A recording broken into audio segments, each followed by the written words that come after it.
राज्यातील नगर परिषदेच्या निवडणुका लवकरच जाहीर होणार असून आज नगराध्यक्ष पदाचे आरक्षण जाहीर झाले आहे। या आरक्षणानुसार कर्जत नगर परिषदेवर ओबीसी महिला प्रवर्गाचे आरक्षण लागू झाले आहे। या निर्णयामुळे कर्जतच्या राजकारणात एक नवीन समीकरण निर्माण झाले असून विविध राजकीय पक्षांमध्ये आता हालचालींना वेग आलाय। गेल्या काही महिन्यांपासून विविध पक्षांनी आगामी निवडणुकीसाठी आपापल्या पातळीवर तयारी सुरू केली होती। मात्र नगराध्यक्ष पद ओबीसी महिला प्रवर्गासाठी राखीव झाल्याने अनेक इच्छुकांचे समीकरण बिघडले।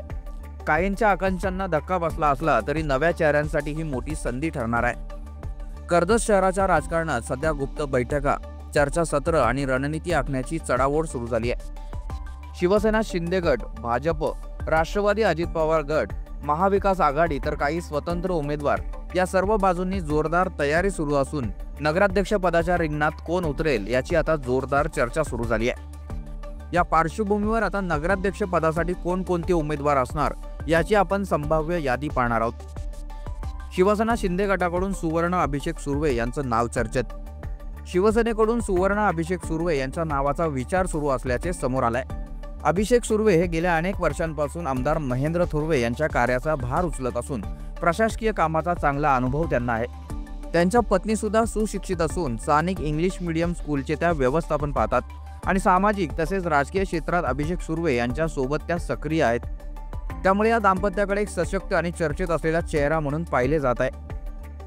भाजपकडून स्वामिनी देवेंद्र मांजरे संभाव्य उमेदवार। स्वामिनी देवेंद्र मांजरे या भारतीय जनता पक्षाकडून संभाव्य नगराध्यक्ष पदाच्या उमेदवार म्हणून चर्चेत आहेत। त्या 2019 ते 2024 या कालावधीत कर्जत नगर परिषदेच्या नगरसेवक राहिले आहेत। आपल्या कार्यकाळात त्यांनी अनेक विकास कामे केली असून शांत, संयमी आणि गोड स्वभाव ही त्यांची खास ओळख आहे। प्रसिद्धीपासून दूर राहून त्यांनी आपल्या वार्डात विकासावर भर दिलाय। उच्च शिक्षित असलेल्या स्वामिनी मांजरे या पुन्हा एकदा नगराध्यक्ष पदासाठी प्रमुख दावेदार ठरू शकतात। राष्ट्रवादीकडून अस्मिता अनिल मोरे यांचं नाव चर्चेत। राष्ट्रवादी अजित पवार गटाकडून अस्मिता अनिल मोरे यांचं नाव पुढे आले आहे। त्या 2009 ते 2014 या कालावधीत नगरसेवक होत्या। तसेच 2013 ते 14 या काळात कर्जतच्या नगराध्यक्ष म्हणून त्यांनी यशस्वीपणे काम पाहिले। त्यांच्या कार्यकाळातच कर्जत नगर परिषदेच्या भव्य इमारतीचे उद्घाटन शरद पवार यांच्या हस्ते पार पडले होते। त्यांना प्रशासकीय कामाचा चांगला अनुभव असून त्या देखील उच्च शिक्षित आहेत। स्वतंत्र उमेदवार म्हणून पुष्पा दगडे यांचं नाव चर्चेत।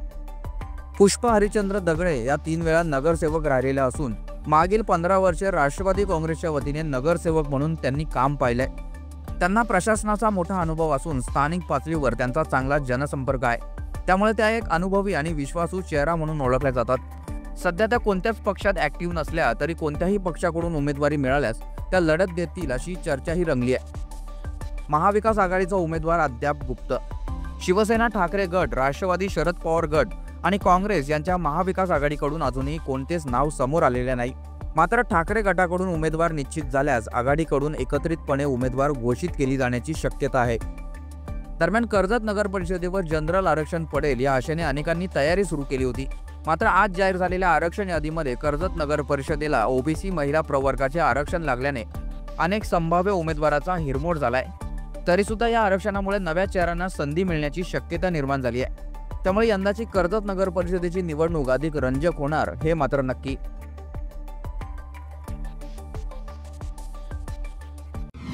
आपल्या परिसरातील ताज्या बातम्या आणि घडामोडी सर्वात अगोदर पाहण्यासाठी कर्जत अपडेटला सबस्क्राइब करायला विसरू नका।